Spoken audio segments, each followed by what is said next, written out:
Hello दोस्तों maths के important questions की जो सीरीज़ हमने स्टार्ट की थी उसी सीरीज़ का आज हम पार्ट थर्ड करेंगे और कुछ और इम्पोर्टेंट क्वेश्चंस आपके साथ यहाँ पे डिस्कस करेंगे।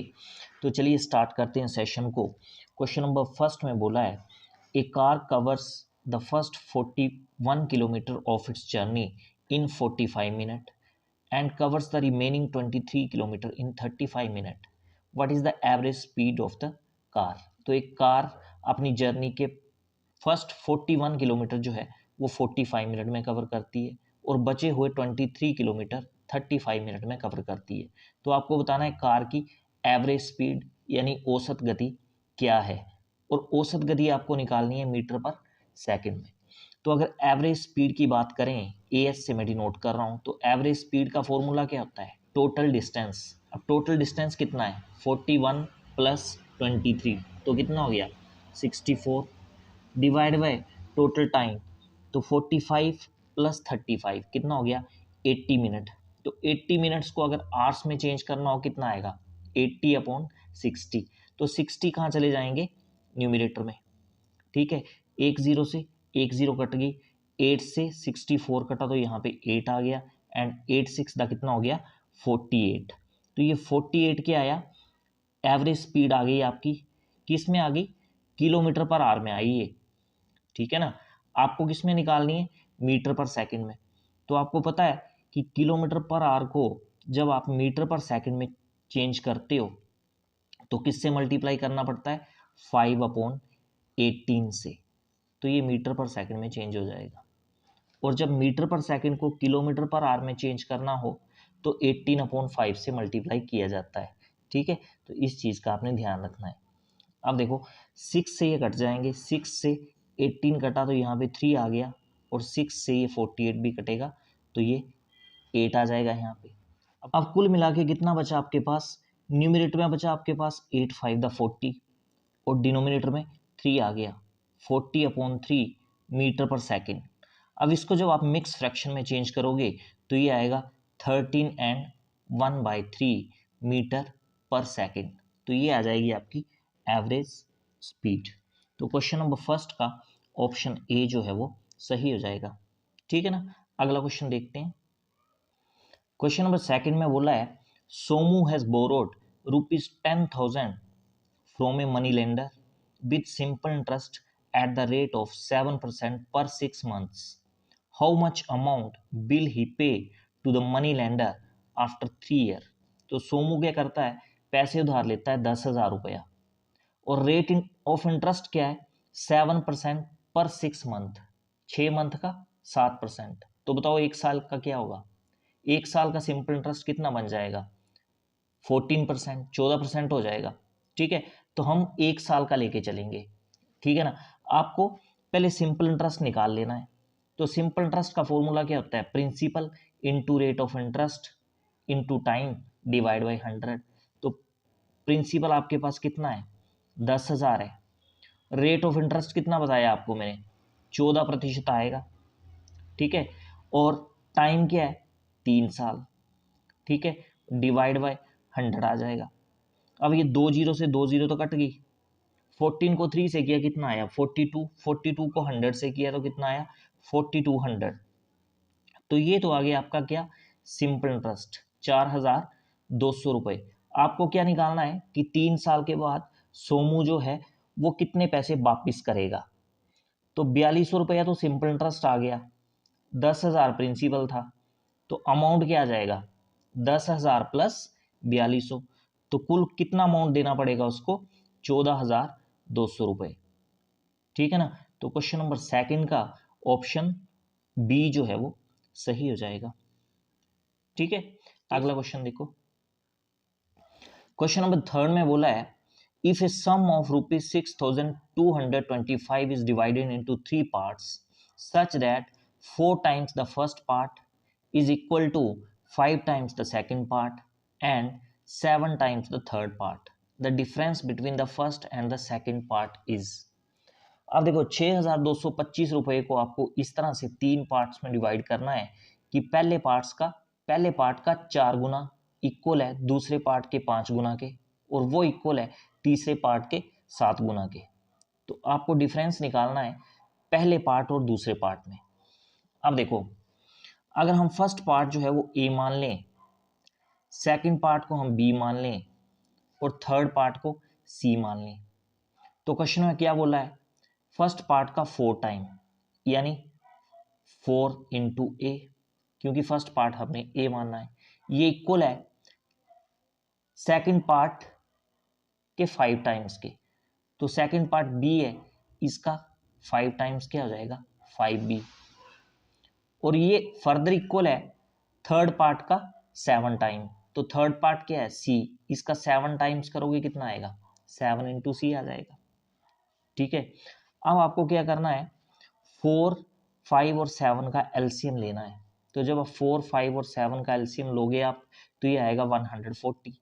अब 140 से आप इन तीनों को डिवाइड कर दोगे तो देखो क्या बन जाएगा, ये 4a upon 140 equal to 5b upon 140 equal to 7c upon 140। ठीक है ना, 4 से 140 घटेगा तो कितना आएगा 35 आ जाएगा। तो ये फर्दर क्या बन जाएगा a अपॉन 35 इक्वल टू 5 से 140 घटेगा तो 28 आ जाएगा, b upon 28 is equal to 7 से 140 घटेगा तो 20 आएगा, c अपॉन 20। अब a b और c की रेशो क्या आ जाएगी, a जो है फर्स्ट पार्ट है, b सेकंड पार्ट है और c क्या है थर्ड पार्ट है। तो इनकी रेशो आ जाएगी 35 ratio 28 ratio 20।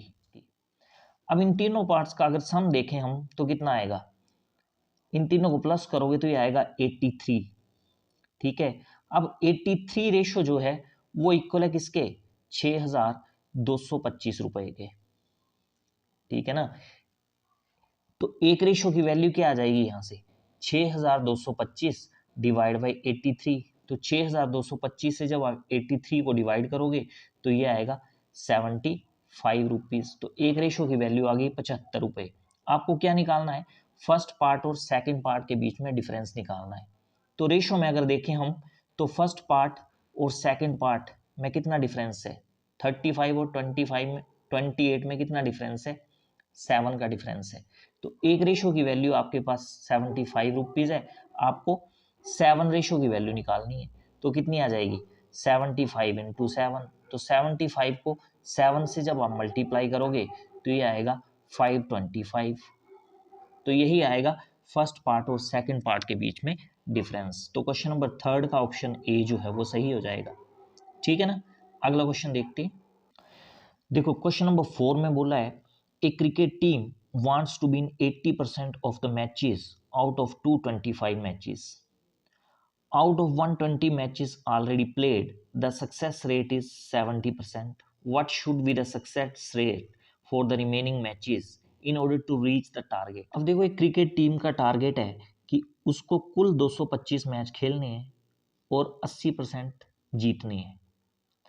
Out of 120 matches already played, तो 120 मैच जो 120 मैचेस वो खेल चुके हैं और उनका सक्सेस रेट क्या है 70% है। तो आपको बताना है कि उनको अपना टारगेट अचीव करने के लिए बचे हुए मैचों में सक्सेस रेट कितना करना पड़ेगा। ठीक है ना, अब देखो 225 में से उनको 80% जीतने हैं, ये उनका टारगेट है। तो एक्चुअल में टारगेट कितना होगा उनका, टी से मैं टारगेट डिनोट कर रहा हूं 225 का 80%। तो 225 का 80% कितना होगा, देखो 10 से 10 कटेगी, ये 5 से 10 कटा 2 आ गया और 5 से 225 कटेगा तो ये आएगा 45। ठीक है, 2 से 8 काट लो 4 आएगा, बचा कितना 45 इंटू 4, और 45 को 4 से करोगे तो ये आएगा आपका 180। तो उनका टारगेट क्या है कि 225 में से 180 मैच उनको जीतने हैं। अब देखो 120 मैच वो खेल चुके हैं और उनका सक्सेस रेट क्या है 70%। 120 मैच में उनका सक्सेस रेट क्या है 70%। इसका मतलब 120 में से उन्होंने कितने मैच जीते होंगे, तो 120 का 70%, तो 120 का 70% करोगे कितना आएगा 84। तो इसका मतलब वो ऑलरेडी कितने जीत चुके हैं, ऑलरेडी 1, AW से मैं डिनोट कर रहा हूं 84, वो ऑलरेडी जीत चुके हैं। अब उनको टारगेट अचीव करने के लिए कितने मैच और जीतने होंगे, 180 में से 84 माइनस करो आप, कितने 96। इसका मतलब उनको 96 मैचेस अभी जीतने पड़ेंगे, तभी उनका टारगेट अचीव होगा। और कुल मैचेस बचे कितने हैं, देखो 225 मैचेस हैं टोटल, उसमें से 120 मैचेस वो खेल चुके हैं, तो बचे कितने 225 माइनस 120, तो 225 में से 120 माइनस करोगे तो 105 आ जाएगा। तो इसका मतलब टोटल मैचेस अभी बचे हुए 105, और 105 में से उनको कितने जीतने हैं 96, और परसेंटेज में आपको टारगेट निकालना है बचे हुए मैचेस का, तो इनटू 100 आ जाएगा ये, ठीक है। ये 5 से 105 कटेगा 21 आ जाएगा, और 5 से 100 कटेगा तो यहाँ 20 आ जाएगा, और 21 जो है वो 3 से कटेगा तो 7 आ जाएगा, और 96 भी 3 से कटेगा तो ये 32 आ जाएगा। अब 32 को 20 से मल्टीप्लाई कर दो तो कितना आ गया ये 640, तो ये कुल मिला के बन गया आपके पास 640/7, और इसको जब आप मिक्स फ्रैक्शन में चेंज करोगे तो ये आएगा 91 एंड 3/7। तो इसका मतलब उनको टारगेट अचीव करने के लिए बचे हुए मैचों में जो सक्सेस रेट है वो 91 एंड 3/7 रखना पड़ेगा, ठीक है। तो इस तरह से क्वेश्चन नंबर 4 का ऑप्शन डी जो है वो सही हो जाएगा, ठीक है ना। अगला क्वेश्चन देखते हैं। देखो क्वेश्चन नंबर 5 में बोला है, in a mixture of 75 litre the ratio of milk to water is 3:2। If the ratio is to be 1:2, how much of water should be added. बोलता है एक मिक्सचर है 75 लीटर का, उसमें मिल्क और पानी की रेशो कितनी है 3:2, यानी मिल्क की रेशो 3 है, पानी की रेशो 2 है। आगे बोला है आपको कि उस मिक्सचर में कितना और पानी डाला जाए कि रेशो 1:2 हो जाए, ठीक है। तो पहले तो ये फर्स्ट सेंटेंस की अगर हम बात करें तो मिल्क और वाटर की रेशो कितनी है 3:2।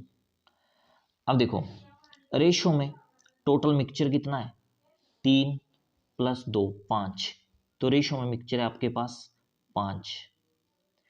एक्चुअल में मिक्सचर कितना है 75 लीटर, तो इसका मतलब 5 रेशो की वैल्यू कितनी होगी 75 लीटर।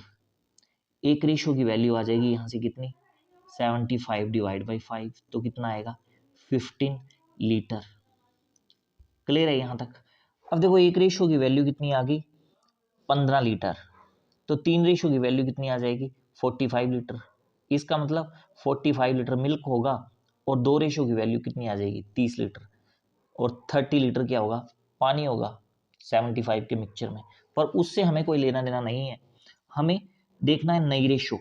अब देखो वो नई रेशो की बात कर रहा है, तो न्यू रेशो कितनी है मिल्क और वाटर की, NR का मतलब है न्यू रेशो, ठीक है। तो नई रेशो में मिल्क है आपके पास 1 और वाटर की रेशो आपके पास 2। अब देखो मिक्सचर में आपने क्या ऐड किया, पानी ऐड किया, दूध तो नहीं ऐड किया। अब स्टार्टिंग वाले मिक्सचर में दूध की रेशो कितनी थी 3, और नए मिक्सचर में दूध की रेशो कितनी है 1।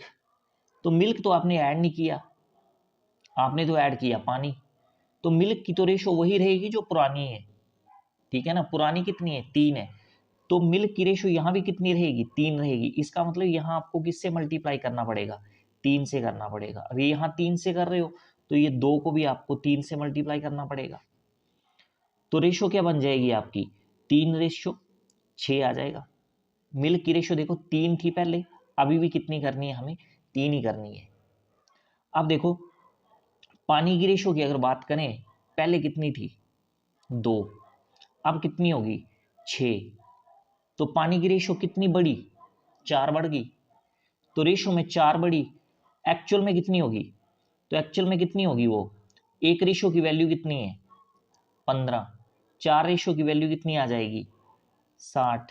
तो इसका मतलब कितना पानी और ऐड किया उसमें 60 लीटर।